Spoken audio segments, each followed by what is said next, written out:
नमस्कार बच्चों, कैसे हो आप सब लोग। आपको अपना और अपने परिवार का ध्यान रखना होगा।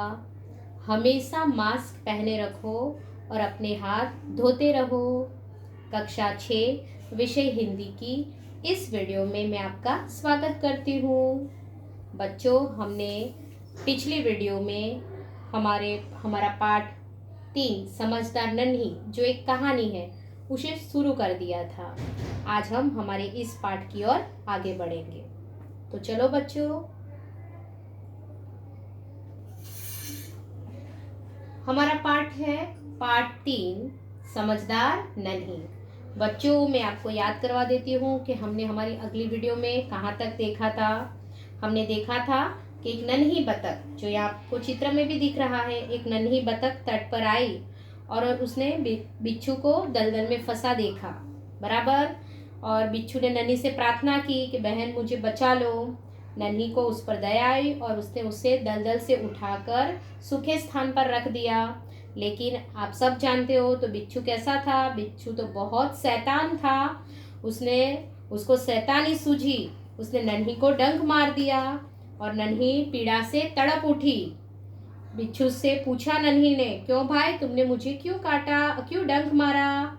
बिच्छू लापरवाही से बोला था, क्या बोला था, क्या करूं, डंक मारना मेरा स्वभाव है। नन्ही बोली, तुम यह गंदी आदत छोड़ दो, नहीं तो कोई मुसीबत में तुम्हारी मदद नहीं करेगा। बिच्छू उसकी बात अनसुनी कर आगे बढ़ जाता है और नन्ही अपनी माँ के पास नदी में चली गई। माँ ने पूछा था नन्ही से, तो नन्ही बेटी तुम कहाँ रह गई थी। नन्ही ने बताया कि माँ, एक बिच्छू दलदल में फंस गया था, उसे बचाने में देर हो गई। माँ खुश होकर बोली, बेटी यह तुमने बहुत अच्छा काम किया। बच्चों, हमने यहाँ तक अपनी अगली वीडियो में यानी कि पिछली वीडियो में देखा था। अब आज हम हमारे पाठ को आगे बढ़ाएंगे। अब हम आगे देखते हैं बच्चों। नन्ही बोली, लेकिन बदले में उसने मुझे डंक मार दिया।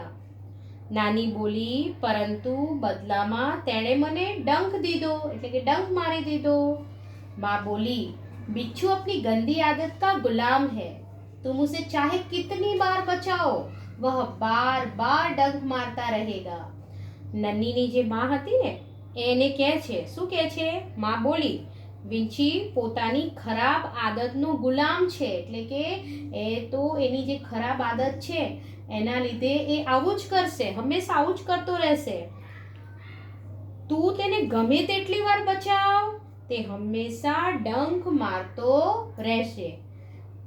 એટલે નન્ही બોલે છે, નન્ही બોલી, माँ मैं उसकी गंदी आदत छुड़ा कर रहूंगी। मगर पण नन्ही શું કહે છે? નાની બોલી, माँ હું તેની खराब आदत છોડાવીને જ જંપીશ। कुछ दिन बाद बिच्छू के प्राण पुनः संकट में पड़ गए। કેટલાક દિવસ પછી વિંછીના प्राण ફરીથી મુસીબતમાં મુકાઈ गया। इस बार वह पानी की धारा में जा गिरा और डूबने उतारने लगा।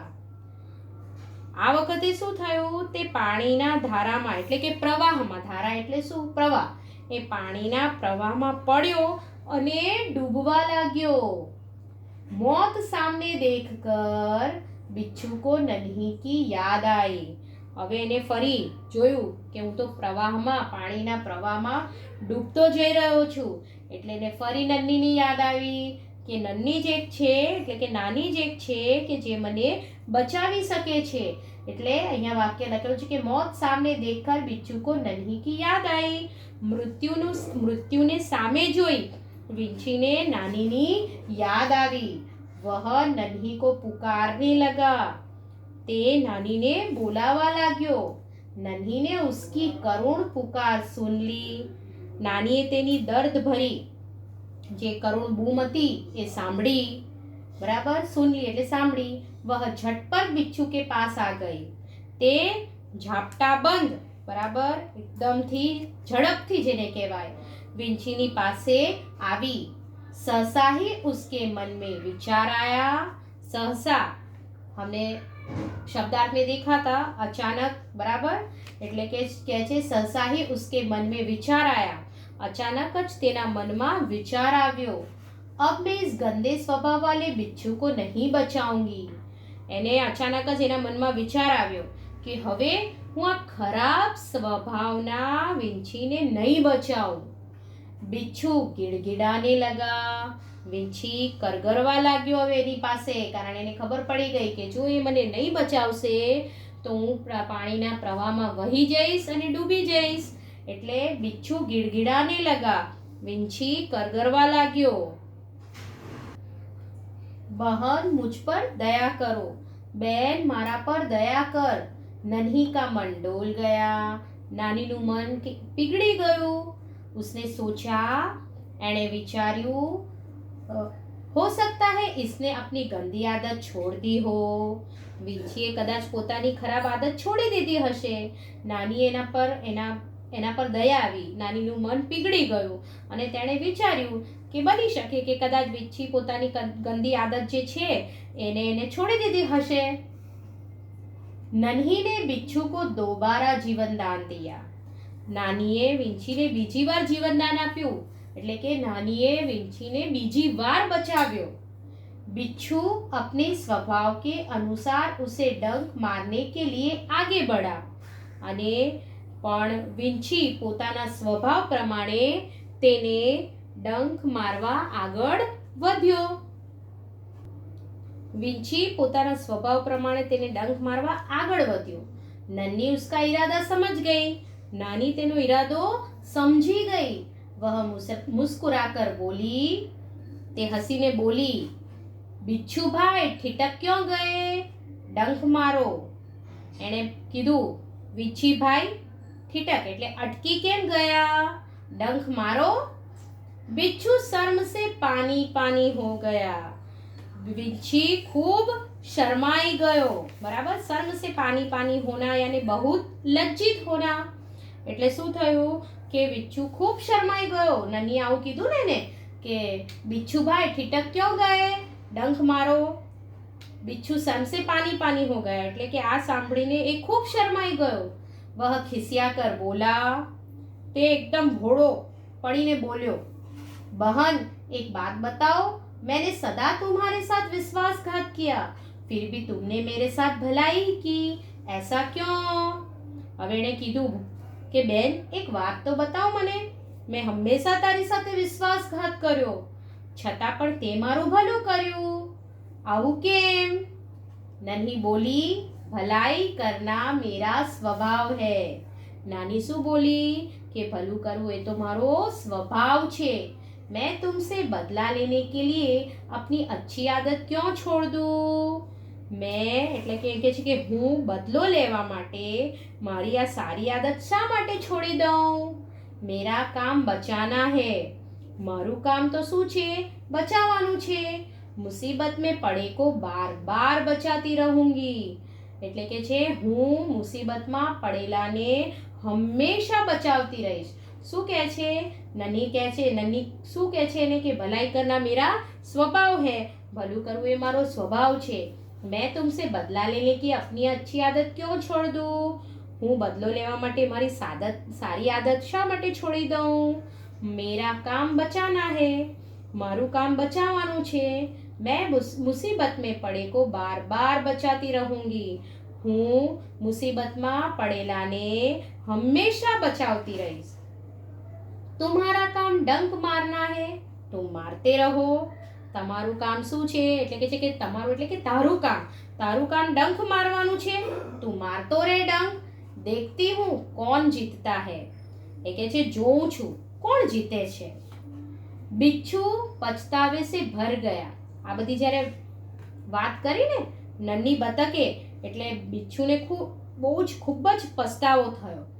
નન્હી બહન આજ તું જીત ગઈ. એને પોતે જે કર્યું ને, જે એને એકવાર નન્હી બતકે એને બચાવ્યું, પહેલી વાર તો એને ડંખ માર્યો, ફરી બીજી વાર પણ એને બચાવ્યું તો પણ એને ડંખ માર્યો. એટલે આ બધું કર્યું અને હંમેશા નન્હીએ એને બચાવ્યો. એટલે એને શું થયું? હવે પસ્તાવો થઈ રહ્યો હતો મનમાં ને મનમાં. એટલે કહે છે કે बिच्छू पछतावे से भर गया. बिच्छू એટલે કે વીંછી ખૂબ પસ્તાયો અને તે બોલ્યો, નન્હી બહન आज तुम जीत गई. नानी बहन આજે તું જીતી ગઈ। मैं वचन देता हूँ कि अब मैं किसी निर्दोष जीव को डंक नहीं मारूंगा। હું વચન આપું છું એટલે કે નાની બતકને કહે છે કે બેન હું વચન આપું છું કે હવે હું कोई पण निर्दोष प्राणी ने डंक नहीं मारूं। यहाँ आप चित्र में देख ही रहे हो कि नन्ही यहाँ पानी में है और बिच्छू वहाँ सामने है और दोनों के बीच में बात हो रही है। बराबर ने बच्चों? नन्ही खुश होकर नदी में चल दी। आ सांभળી એટલે વિછીએ શું કીધું હતું કે બેન હું વચન આપું છું કે હવે કોઈ પણ નિર્દોષ પ્રાણીને ડંક નહીં મારું। આ સાંભળીને નન્હી ખુશ હોકર નદી में चल दी। નાની જે હતી એ ખુશ થઈને નદીમાં ચાલી ગઈ। માને આજ ફિર પૂછા। માએ ફરી આજે પૂછ્યું। કોણે? નન્હી બતકની માએ ફરી પૂછ્યું, બેટી कहाँ देर कर दी? बेटी क्या मोड़ू कर्યું? નનીને પૂરી ઘટના બતા દી। નન્નીએ તેને પૂરી ઘટના જણાવી એટલે કે પોતાની મમ્મીને એટલે પોતાની માને બધું જ કહ્યું। જે કંઈ બી એના અને વીછી વચ્ચે વાત થઈ એ બધી ઘટના અને જે કંઈ પણ થયું હતું એ બધું જ એની મમ્મીને એટલે કે માને બતાવ્યું। माँ प्यार से बोली। माँ એને પ્રેમથી બોલી। प्यारी समझदार नन्ही। प्रिय समझू नानी। भले लोग अपनी बार बार की भलाई से इसी तरह बुरे लोगों को भला बनने की राह दिखाते हैं। बराबर ध्यान आपो मित्रों। आ बहुत सरस वाक्य है कि भला माणसो पोतानी वारंवारनी भलाईथी ए रीते ज खराब माणसोने भला बनवानो मार्ग बतावे छे। नन्ही प्रसन्न होकर थिरकने लगी। नानी खुश थईने झूमी उठी। बाळ मित्रों, અહીં આપણી આ कहानी समझदार नन्ही पूर्ण थाय छे। आप बताओ आपने इस कहानी पर से क्या सीख आपको मिलती है? हमें इस कहानी पर से सीख मिलती है कि हमें किसी भी स्थिति में किसी का बुरा नहीं करना चाहिए। हमें कभी अपना अच्छा स्वभाव नहीं छोड़ना चाहिए और हमें हमेशा नन्ही बतख की तरह हमेशा अपने अच्छे स्वभाव के साथ ही रहना चाहिए। तो बच्चों, हमने हमारी इस कहानी की समझौती पूर्ण की। अब हम हमारे स्वाध्याय की ओर आगे बढ़ते हैं। तो चलो बच्चों, अब हम आगे बढ़ते हैं। हमने हमारे पिछली वीडियो में शब्दार्थ को तो देख ही लिया था। अब हम हमारे मुहावरे को समझते हैं। हमारा पहला मुहावरा है अनसुनी करना। अनसुनी करना यानी ध्यान न देना। अब इसके बारे में अगर हम वाक्य बनाएंगे तो कैसे वाक्य बनाएंगे? माँ की बात अनसुनी करके तुमने अच्छा नहीं किया। आप अपने हिसाब से भी वाक्य बना सकते हो बच्चों। दूसरा मुहावरा है आदत का गुलाम होना, यानी आदत से मजबूर होना। बराबर। अब इसका वाक्य आप कैसे बना सकते हो? तो वह झूठ बोलना छोड़ नहीं सकता। या तो हम पाठ के आधार पे बनाएंगे तो बिच्छू डंक मारना छोड़ नहीं सकता क्योंकि वह अपनी आदत का गुलाम है। आप ऐसे भी वाक्य बना सकते हो। फिर है वचन देना। वचन देना यानी वादा करना। बराबर ने? वचन देना यानी क्या होगा? वादा करना। तो राजू ने पिताजी को वचन दिया कि मैं इस परीक्षा में प्रथम स्थान प्राप्त करूंगा। मन डोलना। मन डोलना यानी विचार बदलना। नन्ही को देखकर क्या हुआ था? बिच्छू का मन डोलने लगा। बराबर। मन डोलना, विचार बदलना। नन्ही को देखकर बिच्छू का मन डोलने लगा। जीवन दान देना। जीवन दान देना यानी नया जीवन देना। नन्ही ने बिच्छू को कितनी बार? 2 बार जीवन दान दिया। ऐसे आप वाक्य बना सकते हो पाठ के आधार पर कि नन्ही ने बिच्छू को 2 बार जीवन दान दिया। या फिर अपने हिसाब से भी वाक्य बना सकते हो। शर्म से पानी पानी होना। बहुत लज्जित होना। ये जो है वाक्य ये आ गया है हमारे पाठ में कि बिच्छू नन्ही के सामने शर्म से पानी पानी हो गया। थिरकने लगना, खुशी से नाचने लगना। इसका वाक्य हम बनाएंगे तो नन्ही अपनी माँ के आगे थिरकने लगी। बच्चों, आपको यह मुहावरे अपनी नोट में उतारने होंगे, वह भी अच्छे और स्वच्छ अक्षर से। अब हम आगे देखते हैं।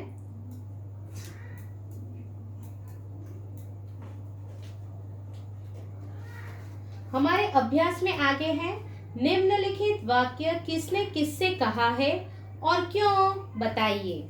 यानी नीचे जो वाक्य दिए हैं ना, वह किसने किससे कहा है और क्यों, वह बताना है। तो मैं आपके पहला वाक्य आपको बताती हूँ। जैसे पहला वाक्य है हमारे पास, माँ मैं उसकी गंदी आदत छुड़ा कर रहूंगी। बच्चों, आपने कहानी अच्छे से समझी है, बताओ। माँ मैं उसकी गंदी आदत छुड़ा कर रहूंगी, यह वाक्य किसने कहा है? हाँ, यह वाक्य नन्ही ने अपनी माँ से कहा। लेकिन क्यों, वो भी लिखना है ना हमें, तो हम उसके साथ लिखेंगे कि यह वाक्य नन्ही ने अपनी माँ से कहा क्योंकि वह बिच्छू की डंक मारने की आदत छुड़ाना चाहती थी। बराबर ने। अब दूसरा वाक्य, क्या करूं, डंक मारना मेरा स्वभाव है। यह वाक्य कौन बोलता है? बिच्छू। तो आप कैसे लिखोगे? यह वाक्य बिच्छू ने नन्ही से कहा। लेकिन क्यों कहा? क्योंकि नन्ही का उपकार भूलकर उसने उसे डंक मार दिया था। तुम यह गंदी आदत छोड़ दो, नहीं तो मुसीबत में कोई तुम्हारी मदद नहीं करेगा। यह वाक्य कौन कहता है? तो यह वाक्य नन्ही ने बिच्छू से कहा। लेकिन क्यों कहा? क्योंकि वह बिच्छू की बुरी आदत के बारे में उसे चेतावनी देना चाहती थी, इसलिए उसने यह वाक्य कहा। भलाई करना मेरा स्वभाव है। हमारा चौथा वाक्य क्या है? भलाई करना मेरा स्वभाव है। यह वाक्य नन्ही ने बिच्छू से कहा क्योंकि बिच्छू के विश्वासघात को भूलकर उसने उसकी मदद की थी। पांचवा वाक्य है, मैं वचन देता हूं कि अब मैं किसी निर्दोष जीव को डंक नहीं मारूंगा। मैं वचन देता हूं कि अब मैं किसी निर्दोष जीव को डंक नहीं मारूंगा। यह वाक्य कौन कहता है? बिच्छू नन्ही से कहता है। बराबर ने, क्योंकि नन्ही से विश्वासघात करने पर उसे बहुत पछतावा हुआ था। तो बच्चों, आपको अपनी नोट में हिंदी की नोट में आपने शब्दार्थ इस पाठ के तो उतार लिए ही होंगे। उसके बाद आपको मुहावरे और यह निम्नलिखित वाक्य किसने किससे कहा है और क्यों, यह लिखने होंगे। मैं अपने व्हाट्सएप ग्रुप में इसके जो उत्तर है वह रखूंगी, आपको अच्छे से अपनी नोट में उतारने होंगे।